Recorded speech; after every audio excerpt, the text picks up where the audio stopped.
stuck? Is something holding you back? Are there obstacles in your way? Well, let's smash through those obstacles so that you can live your best life. Hi, I'm Matt Brooks, founder of Matt Brooks Coaching, and I'm fascinated with how people overcome barriers and achieve success. Join me for insights, strategies, and inspiring stories as we explore practical tips and powerful tools to unlock your full potential. This is the Barrier Busting Podcast.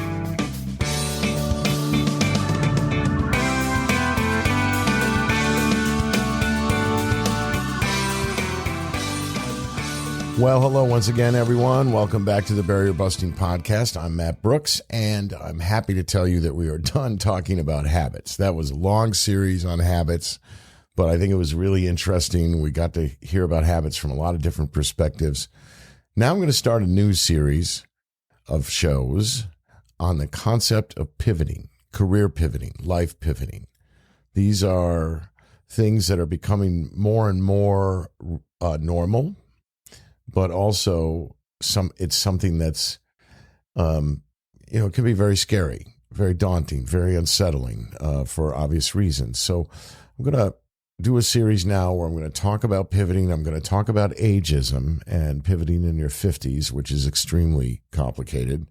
And I'm going to be introducing a bunch of people to you, several people who have done successful pivots in their life. And I'm going to pick their brains to see how they went about it and what advice they might have to give for any of us who might be doing that or thinking about doing that. So today I just want to talk about pivoting in general. Maybe some ideas about how to do it, but also what you have to go through to decide to do it. You know, there was a time when you would train for a profession, acquire a job with a company or an employer of some kind, work your way up the ladder, and retire after 30 years or so. You'd give what you could to your company, and the company would take care of you by providing salary, benefits, and a pension. My father was a good example of that. After he finished serving in World War II, he went to work for the electric company. He started out as a lineman, one of those guys who goes up on top of the pole and fixes things. Only back in those days, they didn't have bucket trucks.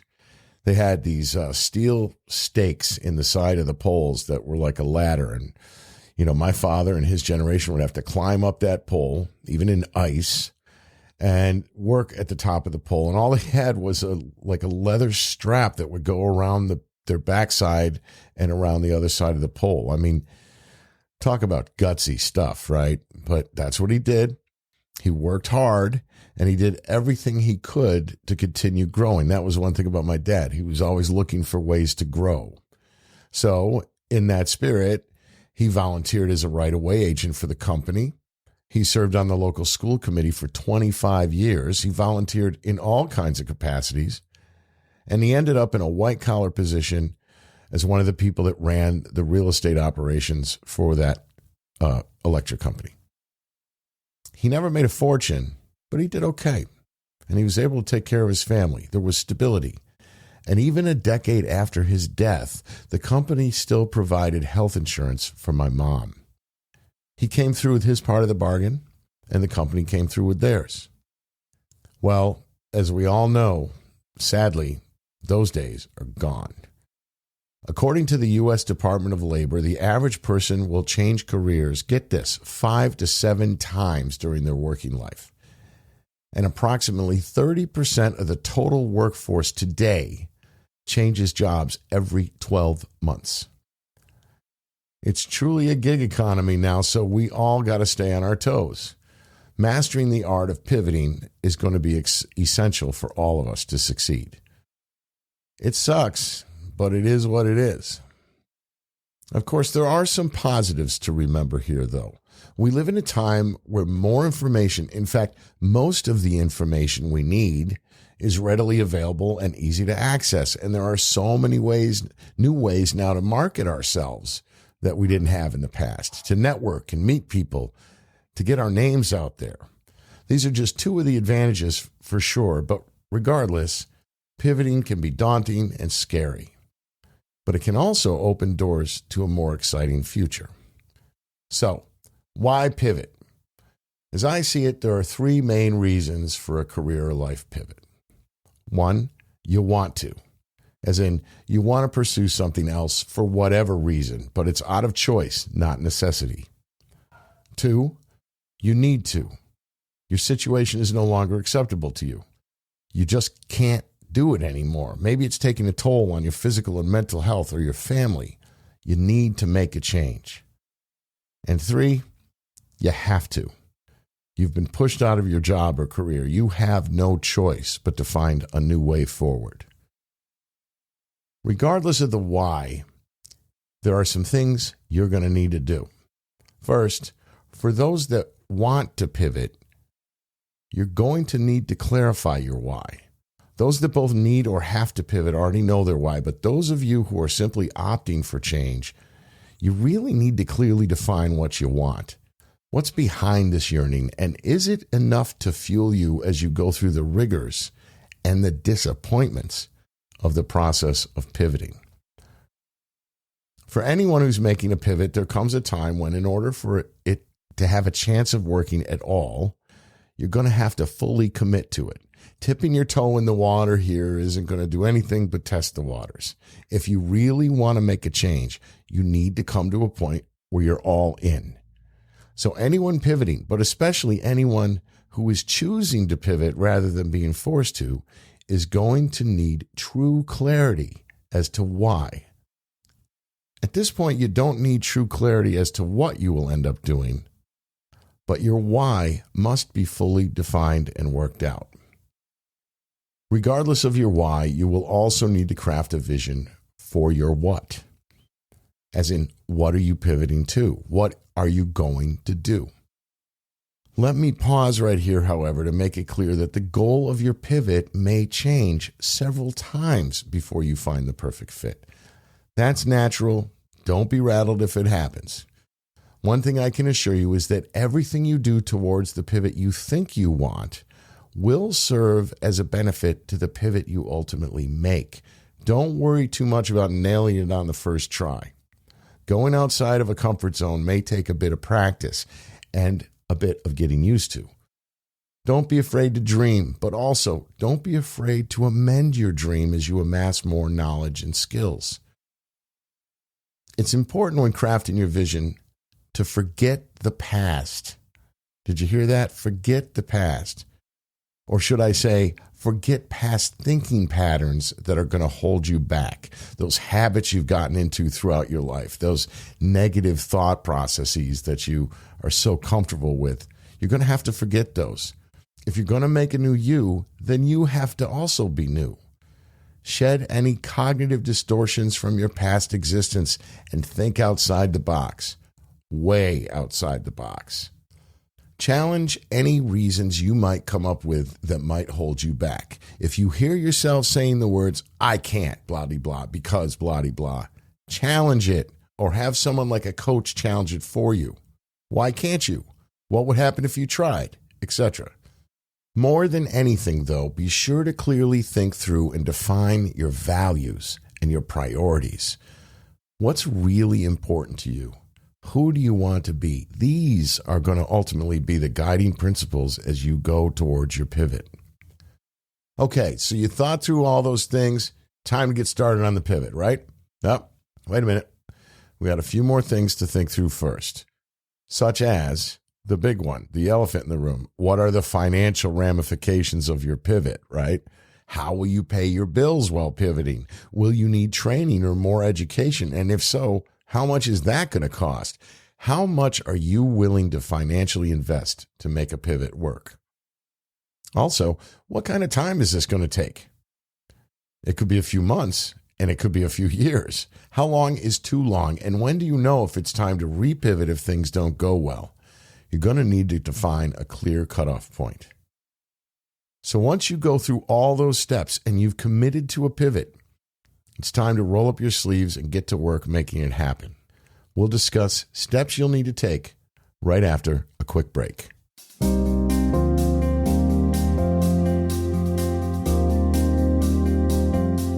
Feeling overwhelmed?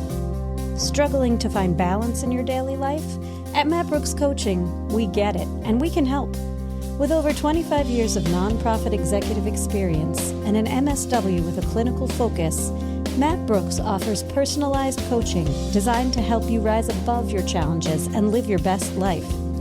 Whether you aim to advance your career, enhance your skills, or simply find more clarity and peace, Matt is here to be your partner and ally. Visit mattbrookscoaching.com to book your free discovery session today.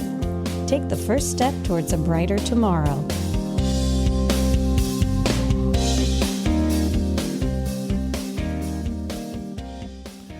Okay, so you've made your decision to pivot. You've carefully considered all the factors I mentioned, and you're ready. So now, what is your pivot? How do you determine what you want to do? Now, at this point, it's still okay if you don't have a clear vision for where you want to end up. It really is. The following steps should help you figure it out. Step 1, lists. You're going to need a lot of lists. You're going to need some paper and a pen because you're going to make several lists. It's time to brainstorm. First, take an inventory of your skills and don't be shy about it. This is a list for you, nobody else, so no need to be all humble and shit. Say it like you really mean it. Say everything you want to say that are your skills, and think broadly, by the way. I'm sure you have more skills than you realize. Really take the time to think through all the tasks that you did throughout the years and find identifiable skills from them. Next, make a list of your strengths, all of them. Again, this is a list for you, nobody else, so don't be humble. Write down everything you think is a strength of yours. Try to be honest with yourself too, but just write it all out, no matter how long that list, the longer the better. Now, make a list of your interests. Again, be broad here. Nothing is too silly. If your interests are to go to Disney World, write it on the list. It doesn't matter. All the silly things might add up to something later. So write everything you can that you're interested in, whatever comes to mind. You're going to be looking at all of your lists many times, and in time, I promise you, patterns should emerge. So just write as many interests as you can think of. The more, the better. Next, try to define what type of experience you want to have in your new life. What would your typical day look like? A typical week? In an ideal world, what is your daily experience? How would you prefer to spend your day, your time, your energy? What does that look like? Write it all down on paper. Now you get to do what I call some therapeutic venting. Make a list of what you will absolutely not tolerate, what you're no longer willing to put up with or do. A list of non-negotiables, shit you are not willing to put up with ever again. This list will contain very important information, I promise, that will help guide you in your decision regarding your future path. Plus, like I said, it's extremely therapeutic, so have fun with it. And just write down everything. Just be like, I'm never doing that again, and I'm not doing that again, and no way I'm doing, just have a good time with it, but really do it. Write everything out. It's going to help. Next step, research. Research, in fact, throughout every step of the pivoting process, but now it's really important to research because you're still trying to figure out what that pivot is. What types of jobs are out there? What's the job market like? What skills will you need to hone or acquire? And where can you get those skills? How much time and expense will that be? If you're thinking of starting a business, well, there's a mountain of things you need to learn. Again, get going on the research. In fact, through every step of the way towards your goal, research is going to be key. Be assured, however, that we live in a time where information is readily available and, as I said, easy to access. So just get started doing Google searches and start now. And one last thing. Through all of this, please don't forget your values and priorities. Be sure to write them on a list too. You do not want to lose sight of them amidst all this other information. So now you've got all these lists. What are you going to do? You're going to study them. You're going to read them several times a day. Just read them over. Just glance at them, read them over, whatever. Study them. Eventually, patterns are going to emerge. Light bulbs are going to start going off. Clarity is going to reveal itself. You'll be clear on what you don't want to do, what you'd like to do, and what you can do. Once you reach this point, you then are ready to choose a clear path. Please remember, however, that you may still not end up with your chosen goal, because once you start down the path towards that goal, you may find that the path leads you in a slightly different direction or several different directions as you go. That's totally okay, because whatever you're doing to work on your goal right now will in fact serve you in whatever direction it takes you. Trust the process and trust yourself. Trust your instincts. Okay, so now you have a sense of direction. It's both exciting and scary, but you are ready to go. While all that careful thought and planning you've done is important, nothing replaces action, and you're ready to act. First, accept that this will be a steady march, not a run. Focus only on forward momentum and be slow and steady. There is no fast track here. It's going to take a lot of work, and you're going to have to be discerning about what work to do when. Don't take on too much. The key is forward motion. Rome was not built in a day. Be methodical. Do what you can reasonably accomplish well, and then move on to the next thing on your to-do list. Accept that this is going to take some time and be patient. I know.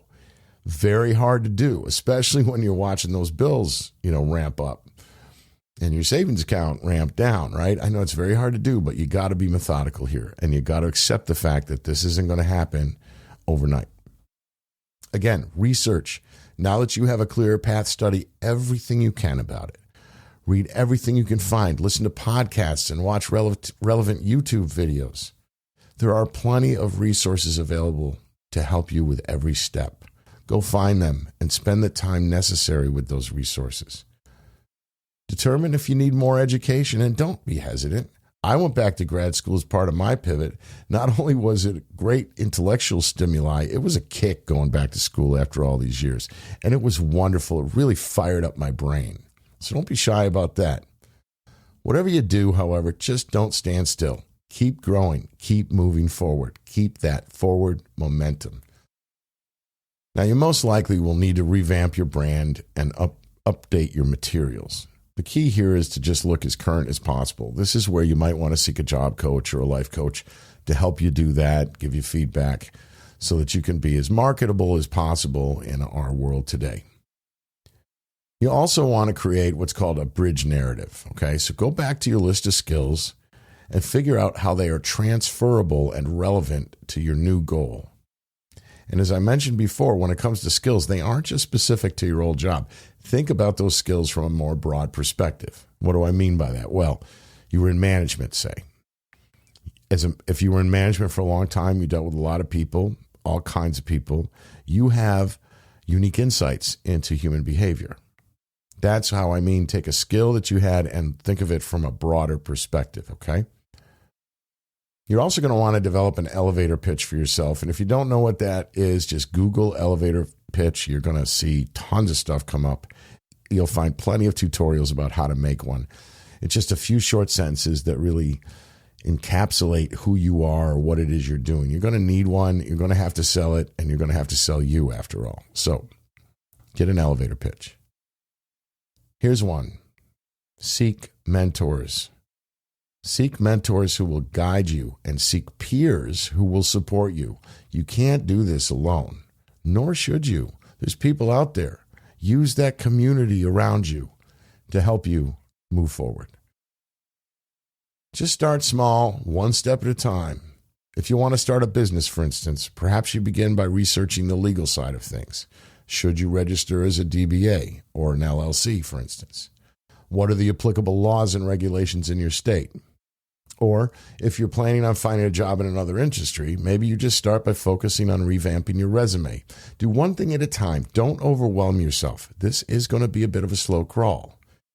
As I said, what's really important is forward motion. It's not a race. Just keep moving.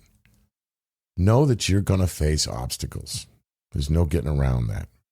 And also know that the biggest one you're probably going to face is your own self-doubt.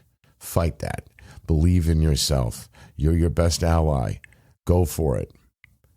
None of this is going to come easy. There really aren't any shortcuts here. However, you can do a lot to overcome all the challenges just by your sheer industry, how hard you work, and how smart you work. You're going to need to be productive, so creating new daily rituals or new habits will be very important. Work to keep your mindset positive. After all, if you don't believe, who will? And most of all, and I know this is going to be preaching, I apologize, but don't neglect your health, both physical, mental, and spiritual. Since you're creating a new future for yourself, why not start by also creating healthier habits that will give you the support you need? Get enough sleep, get some exercise, eat well, and be sure to have a healthy work-life balance. Think of it this way. These are the tools you need in your toolbox if you want to build both resilience and success. Oh, and by the way, don't forget the last one. Network, network, network.